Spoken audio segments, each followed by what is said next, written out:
Why You Must Read English, Learn English podcast. Hello everyone, welcome to Learn English podcast Why You Must Read Beginner Level. Why do I need to read in English? My students often ask me this. They think, I go to classes, I do my homework, I watch films in English. Why should I read books? Actually, reading is the best way to improve your English. I will tell you why. First, reading is very important now. In 2006, only 1 in 100 people went to university. Now 7 in 100 people go to university. All jobs need more reading and writing than 100 years ago. This is true for everyone. It doesn't matter if you're an office worker or a mechanic.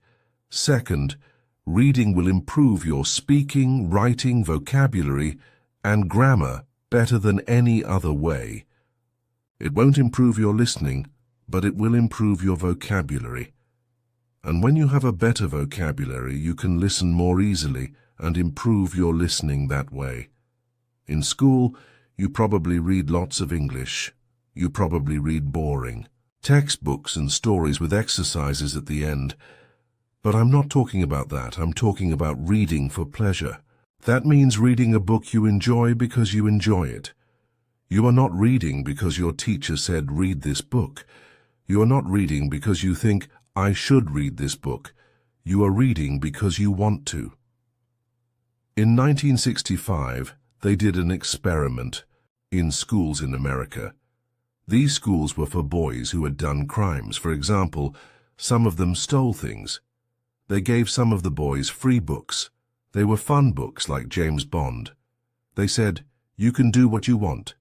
You don't have to read the books. But the boys did read the books. They read a lot of books. Some boys read a book every 2 days. After 2 years, they gave the students a test. The students who got the books got better at reading and writing, and they liked school more. The students who did not get the books did not get better at reading and writing. Actually, some of them got worse. This isn't just true for native speakers. They also did an experiment on students learning English in the Fiji Islands.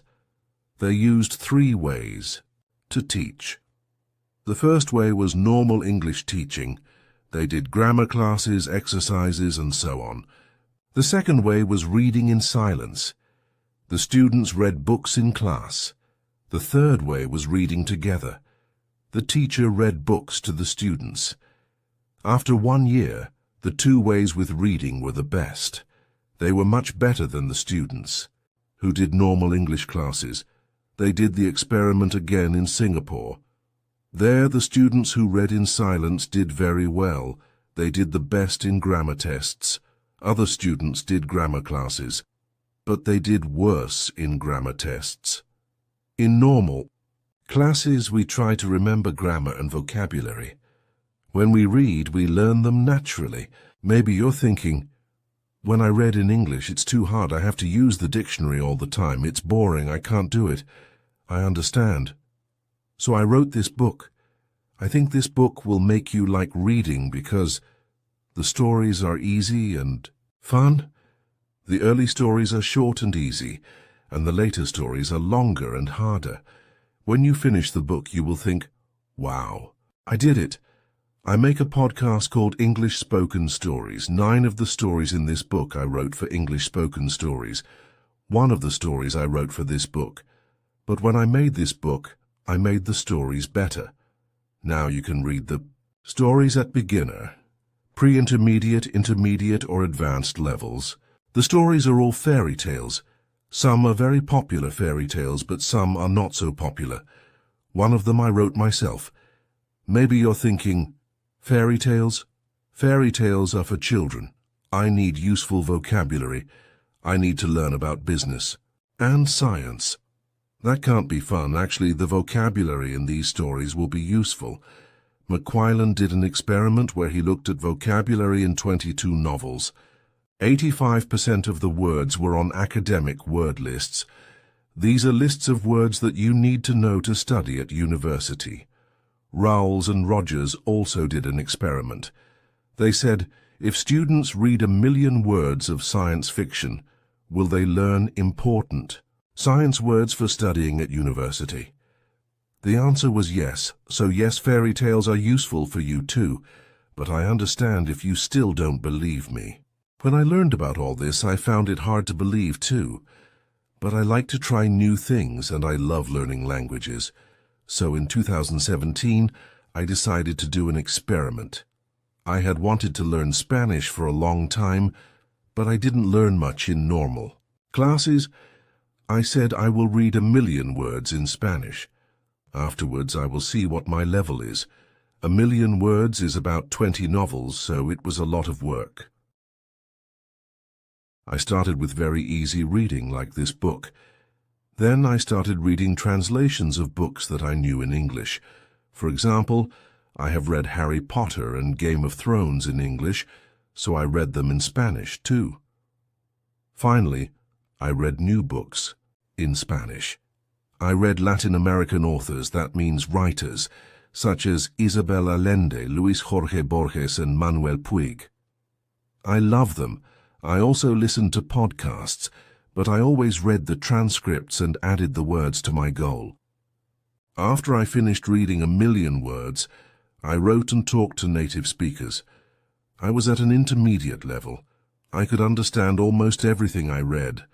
I could understand people when they spoke clearly, and I could have conversations. And I had spent most of my time reading, not speaking. In 1 year, I learned more than most students learn in 5 years.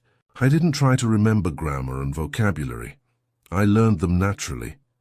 Maybe you're thinking, I don't believe this. Or maybe you're thinking, wow, I'm going to read for hours every day. But I have to say something very important. You must read books that are easy. You must read books that are fun. If a book is too difficult or too boring, put it down and find another one. Stephen Krashen, an expert in language teaching, says, only read things in English that are fun and interesting. Read things that are really easy that you wouldn't read in your native language because they are too easy. So you can read comics, magazines, detective stories, romance stories, and so on. Don't feel bad about reading translations. If you read very easy books, when you see a word you don't know, you will understand the meaning easily. You won't have to use a dictionary. So what is easy? Experiments show that you should understand at least 98% of the words in a text. 98%. That's so high. I know, but let me show you an example. Here is a text where 10% of the words are not real words, so you should understand 90% of the words. Jerry flurged out of bed and opened the curtains. He bimped to himself as he made breakfast. He made coffee and put butter on his poffer. Someone called his phone and he picked it up. He was very surprised by who was tongling, so his vinky fell on the floor. Is that easy to understand? Could you read a whole book of that? Here is the same text, but only 2% of the words are not real, so you should understand 98% of the words. Jerry jumped out of bed and opened the curtains. He sang to himself as he made breakfast. He made coffee and put butter on his toast. Someone called his phone and he picked it up. He was very surprised by who was calling, so his vinky fell on the floor. How was that? You probably didn't understand everything, but it was more fun to read than the first text. That's why reading for pleasure is so great. Maybe you don't understand everything, but you understand enough to follow the story, and you don't have to pick up a dictionary. So if you find that this book is too hard, read something easier. If you find it boring, read something more fun. I know that not everyone likes my writing, and that's okay. Find a book that is good for you. When we have fun, we learn much more, because I want this book to be fun. It has no exercises in it. I thought about adding them after each story, but I don't think it's a good way to spend your time. Instead, you should read more. Read for pleasure. If you finish this book, you can try the level above. Because you already read the stories, you will know them well, and it will be easier to understand. But maybe when you finish this book, you will love stories. I hope so. If you do want to read more, you can listen to my podcast, English Spoken Stories. I write a new story every week with audio and text, and there are over 100 episodes for you to listen to. Happy reading and happy learning. Why you must read intermediate level. Why do I need to read in English? I get this question a lot from students. They argue that as long as they're going to classes, doing their homework and watching films in English, there's no need to sit down with something as boring and old-fashioned as a book. Well, to put it simply, they're wrong. In fact, reading is the best thing you can do to learn English, and I'm here to tell you why. Firstly, reading skills are more important than ever, whether that be in English or your native language. In 2006, only 1 in 100 people went to university. Now it's 7 in 100. All jobs, from office workers to mechanics, require far more reading and writing than a century ago. The competition is higher and readers win. Secondly, reading is the best way to improve proficiency in English overall. Yes, you heard me right. Reading will improve your speaking, writing, vocabulary, and grammar far more efficiently than any other method. It won't improve your listening skills, but it will give you the vocabulary necessary to train your ear quickly. But it's not just any reading we're talking about. In school you probably read lots in English, boring textbooks and stories with exercises at the end. No, we're not talking about that. We're talking about reading for pleasure. That means reading a book because you enjoy it, not because your teacher told you to. Not because it's what you're supposed to read to improve your English. No questions, no book reports, just pure pleasure. Yeah, right. You're probably thinking, that's too good to be true. Let me show you. In 1965, an experiment was carried out in juvenile delinquent reform centers in America. One group of the students were given free books. They made sure they were exciting books that would appeal to young boys such as James Bond. But unlike most reading programs, they were not required to read the books. They were simply given them. They could throw the books away, give them back, or draw on the pages, and nobody would punish them for it. But the boys did read them. They read a lot of them. Some of them read a book every 2 days. At the end of 2 years, they tested the students. Not only did their reading and writing greatly improve, so did their attitude towards school. But the students who were not on this program stayed the same. In fact, some of them got worse over the 2 years. This isn't just for native speakers either. A study of English as a second language, ESL students in the Fiji Islands looked at 3 methods. Traditional English teaching, sustained silent reading, which means reading in silence for a long time, and a more conventional reading program where the teachers read aloud to the students. By the end of the first year, students taught with the 2 reading methods had a 15-month advantage in English ability, compared to the 6.5 months of the traditional method. When the study was replicated in Singapore, the students who did only sustained silent reading did better on grammar tests than the students who had taken only grammar classes. When we do grammar exercises, we try to memorize the rules of the language. When we read, we absorb them. But I know what you're thinking.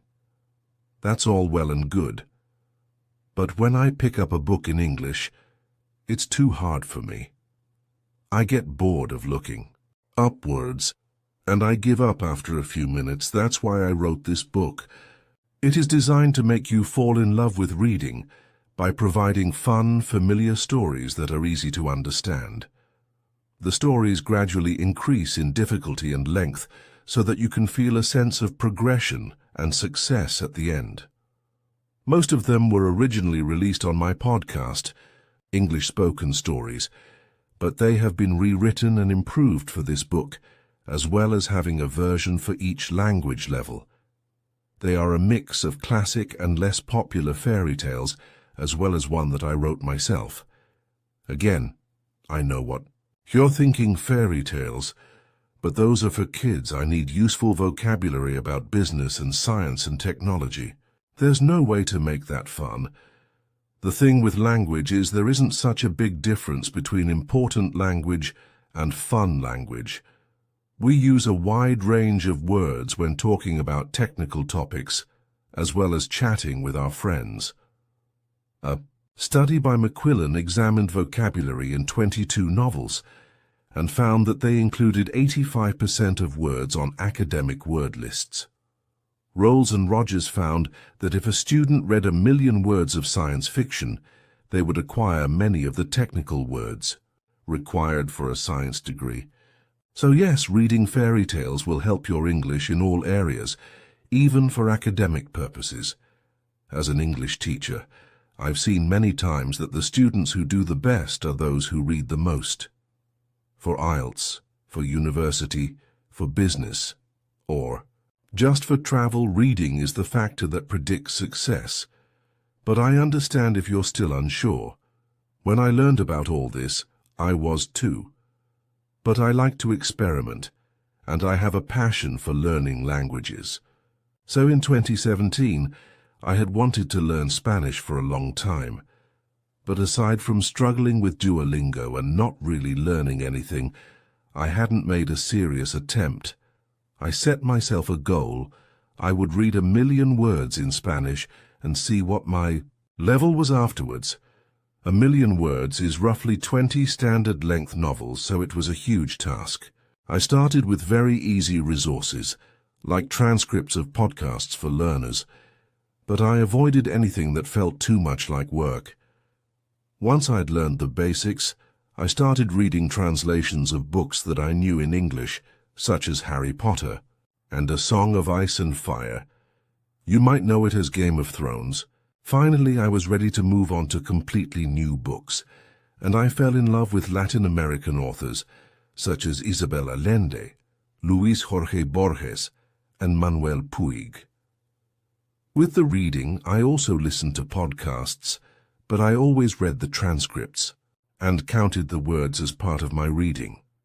After I achieved my goal, I tested myself by writing and talking to native speakers and found I was at a decent intermediate level.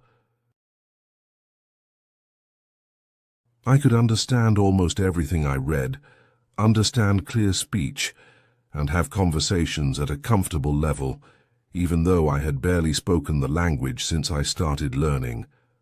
I had been learning for about a year, and I had made more progress than most students make in 5 years.